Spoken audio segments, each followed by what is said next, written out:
Hello everyone and welcome to the question of Jee Advanced 2024, which is from the topic of limits. So when you see this question, some people usually use the formulas that they have learned or memorized, but actually you don't need to do all those things.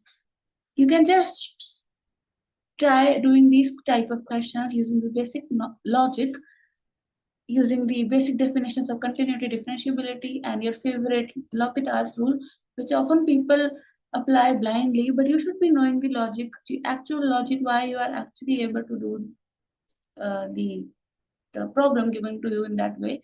So, okay, so let us start with the question.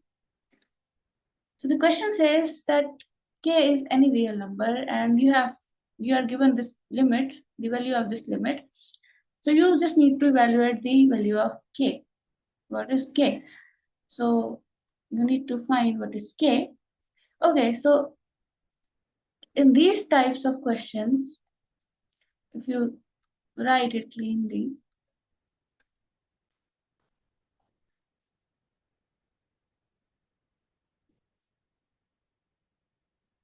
so the first thing that will come to the mind of anyone like me who is solving, or if I believe that if even if you are thinking of this question, then the first thing which will come to your mind will be to take logarithm, the natural logarithm on both sides. So without wasting time, let us use that.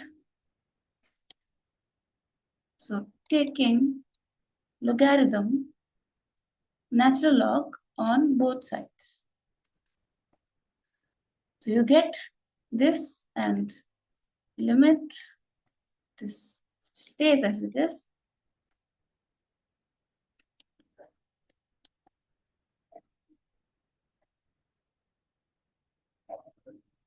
This is logarithm, natural log, and this is power 6. So since log and exponential functions are inverses of each other, so this gets cancelled and you get 6. Which is a very right thing to get in the right hand side. Okay, so now to simplify this, now you know that x is approaching towards 0 from the right hand side. And you know that log is a continuous function on this domain. When you're not including 0, log is a continuous function. Now, what is the advantage of having a continuous function on the left hand side? When we say that the function is continuous, then we can simply use this logic. If a function is continuous at a point A, then this holds. This is f.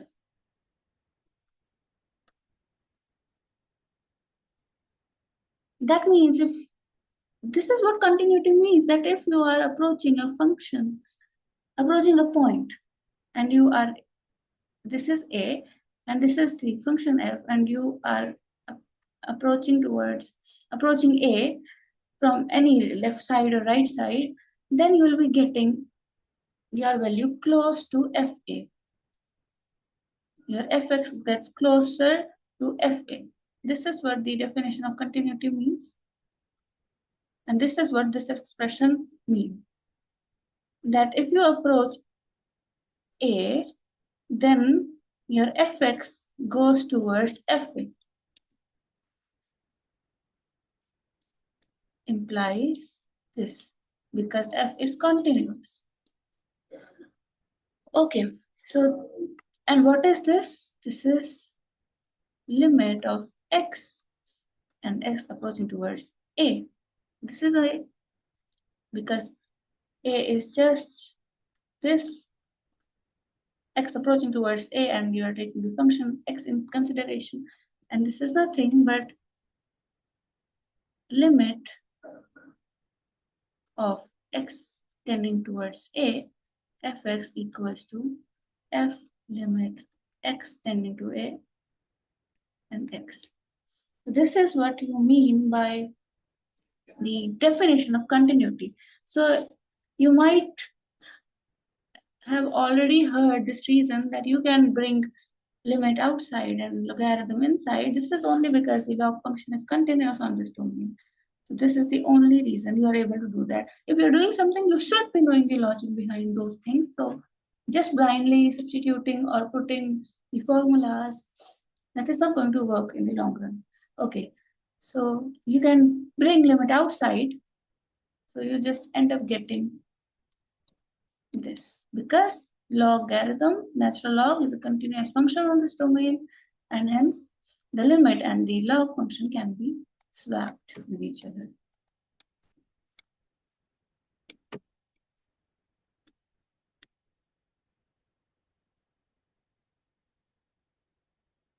And in the right hand side, you just have 6.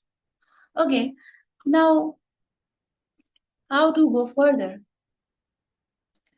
Now, your favorite task is always this, b log a. So if a has this power b, then because of using this log property, you can quickly move it in front. So you can use this here as well.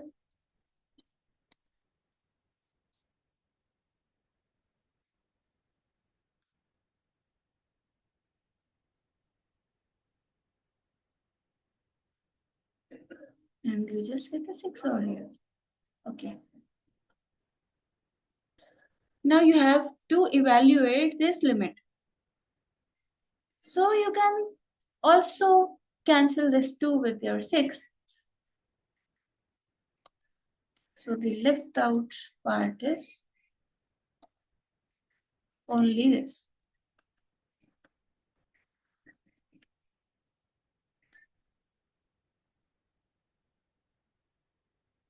Next is 3.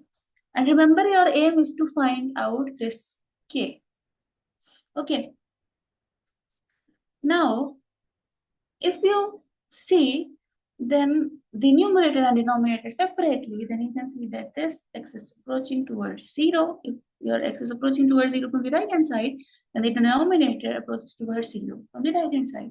And if you take numerator into consideration, then you can also see that sine of sine kx plus cos x plus x. When x is approaching towards 0, this sine x, because of continuity of log, you can take it inside. So why can we do this? Because we are thinking of applying our favorite L'Hopital's rule. And the theorem of L'Hopital's rule is as follows, that your f and g functions should be differentiable on this open interval of AB. Your g prime x should never be 0 on this entire open interval AB. And when your x is approaching towards A from the right hand side, and these results hold for the left hand side as well. So, or hold for the both sides.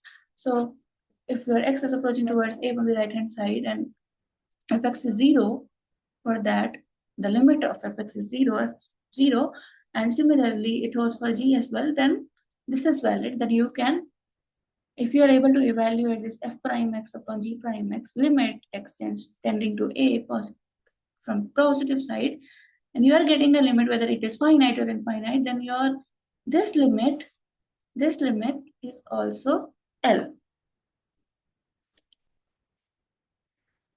So this is what I am trying to do over here as well. So consider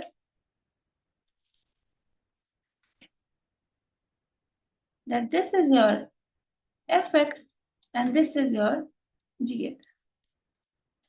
Now if you evaluate using the traditional method without actually seeing that what is f, what is g, so you will be saying that since right now I'm not telling you whether this actually satisfies the hypothesis of L'Hopital's rule, I'm just telling you how usually people do when they are applying L'Hopital's rule and they're not aware of the theorem or the hypothesis of it. So if you just do it blindly, then you'll be saying that If x is approaching towards 0 from the right hand side, then because of continuity, you can say that this is approaching, since this is approaching towards 0, so your entire sine function also approaches towards 0. Now, talking about the cos x, you can see that this cos x function as x approaches towards 0, this approaches towards 1, and your x approaches towards 0 only. So you are, because when you have to evaluate this, you want to apply the L'Hopital's rule, you should be able to get the 0 by 0 form. So are we actually able to get that 0? Of course, in the denominator it is happening, you're getting the 0 form. You should be having the same thing in the numerator as well. That means this logarithm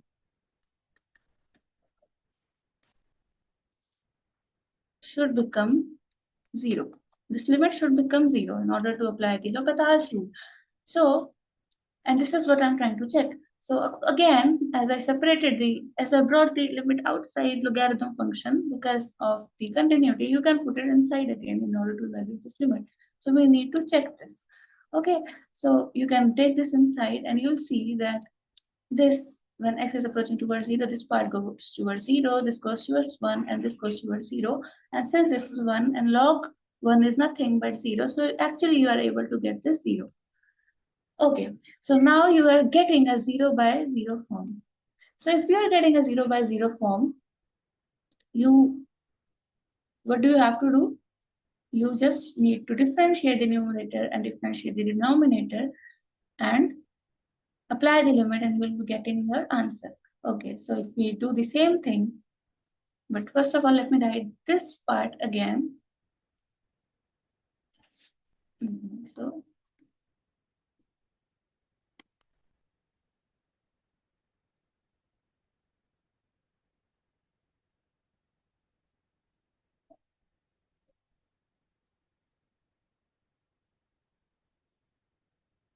and you are getting this as 3. So this is 0 and this is 0. According to L'Hopital's rule, you need this.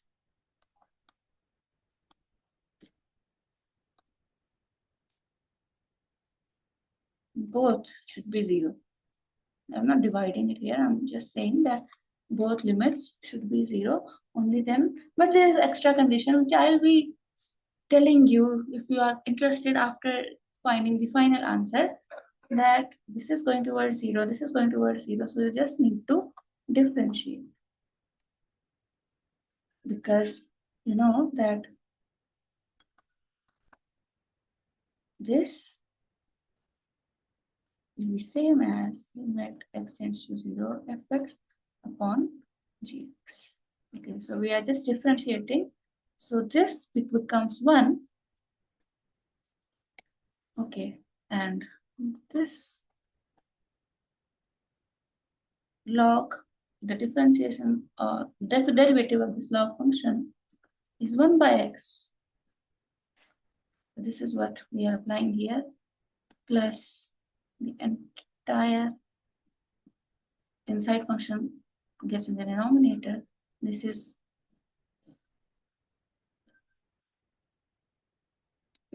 cos x plus x. And now using chain rule, you have to differentiate this inside function. So this gets cos sine kx, and sine kx also needs to be differentiated, and this becomes k comes outside, and you get this cos kx minus sine x plus 1 equals to 3. Now it's time to evaluate the limit on this, and check whether we are actually getting a 0 by 0 form again. So if you check this, then this goes to 0, this goes to 1, and this goes to 0. So in the denominator, you're getting perfect 1, and the right hand side is 3, and the numerator is becoming, this goes to 1. This is just k. This is again 1, because x is going towards 0. This is 0, and this is 1 only. So we are getting k plus 1 equals to 3. So you get k equals to 2. This is your final answer. So if you wish to mark it right now, then this is your final answer. But we applied L'Hopital's rule because we could see a 0 by 0 form, but this is now how things actually work. You should be able to satisfy the hypothesis of the L'Hopital's rule, which people generally don't do once they are seeing that yes, the 0 by 0 form is already there. So the reason we could work out here because our function was automatically satisfying the hypothesis of the L'Hopital's rule. And why is this so? Because if you see the hypothesis, then your f and g need to be differentiable on the open interval a comma b, and your g prime x should never be 0. That means the derivative of gx should never be 0 on this open interval. And if this is satisfied, that when your x is approaching towards a from the right hand side, and this is valid for the left hand side as well, so don't need to worry. That means when you're talking about left hand side, you should be having b. Okay, so if when x is approaching towards a, f(x) is going towards 0, and when x is approaching towards a, gx is also going towards 0, then to evaluate this limit, you can directly use this, the derivative. But the reason we could apply this in our question, because we knew that we have this fx as this.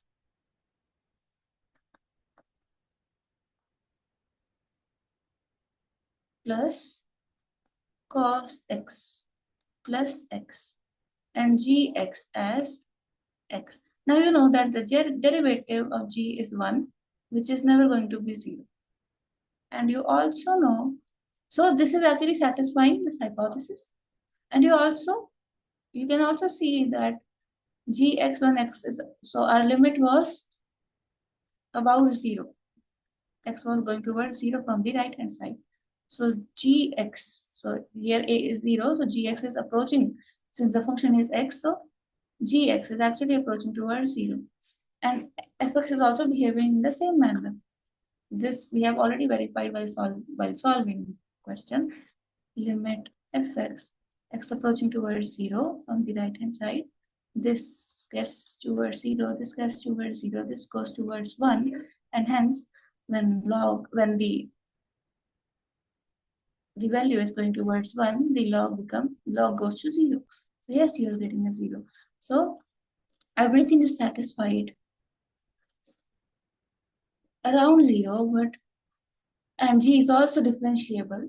G is also differentiable. Only a simple thing needs to be satisfied, that f is also differentiable around 0. Even if we are able to get a small neighborhood around 0 such that f is differentiable over there, then there is no problem in applying L'Hopital's rule. So this is the most important part which people usually skip. They are applying L'Hopital's rule without actually knowing why it is true. So the reason for applying L'Hopital's rule, why f is differentiable, so your function fx is this, you know that this function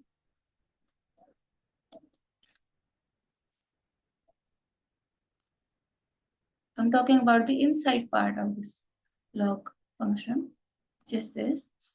Now, if you name this x, then you know that this is very much differentiable, being the sum of differentiable functions. Actually, these are semi-infinity functions. You can differentiate them as many number of times as you want. So this is a C-infinity function. And log is also C-infinity function on this domain, 0, infinity, because when you differentiate this, you will be getting a 1 by x. Further, we'll give you 1 by x squared. The only problem point is 0, which is already removed because we don't consider the value of log on 0. So you know that this is also C infinity function. C infinity function means that you can differentiate it as many number of times as you want. Okay, so, but the only thing is that for log to act on this, because what is fx? Fx is actually log of hx. But you know that this needs to be in 0 to comma infinity for our log function to actually act on this. So how is it true? Now, you know that when x is approaching towards 0,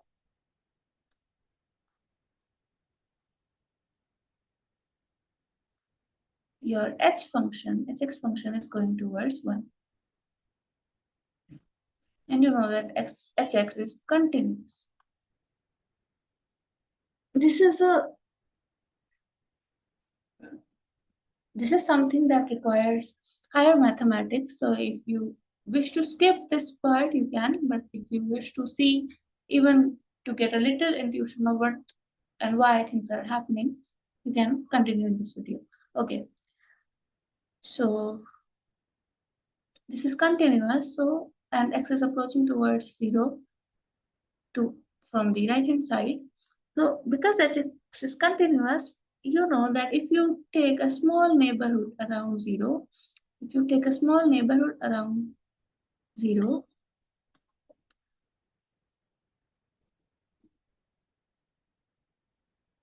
and so you will, because continuity means that you take a point, you take values around your point and you get your values around your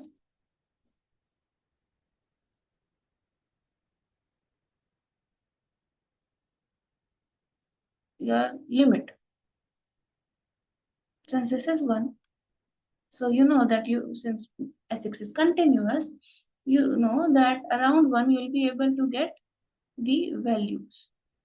You'll get able to get x for which the values of hx are around 1. This you can do by continuity.